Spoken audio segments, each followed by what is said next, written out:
আল্লাহ বলছেন, হে ঈমানদারেরা, ইয়া আইয়ুহাল্লাযীনা আমানু,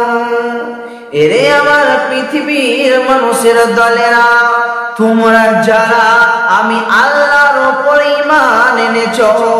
তোমরা যারা আল্লাহর উপর ঈমান এনেছো, তোমরা বলো মালাকুম, কি হলো তোমরা বলো, কেন তোমাদেরকে আমি নামাজেতে পাচ্ছি না, কেন তোমাদেরকে রোজাতে পাচ্ছি না, কেন তোমাদেরকে কোরআন তেলাওয়াতে পাচ্ছি না, কেন তোমাদেরকে আমি জিকির আজকারে পাচ্ছি না, কেন তোমাদেরকে আমি জিকির আজকারে পাচ্ছি না, কেন তোমাদেরকে নবীর সুন্নতে পাচ্ছি না, কি হলো তোমরা আমাকে বলো,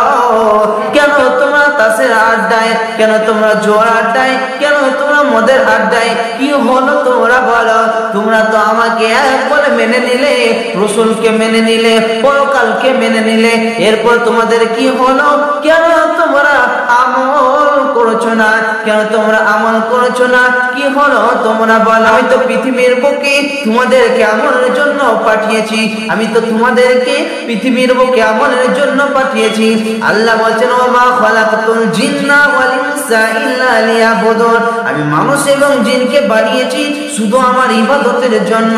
আল্লাহ বলছেন, হে আমার বান্দারা দল, আমি তোমাদেরকে বানিয়েছি আমার ইবাদতের জন্য, কিন্তু আল্লাহর ইবাদতে কেন না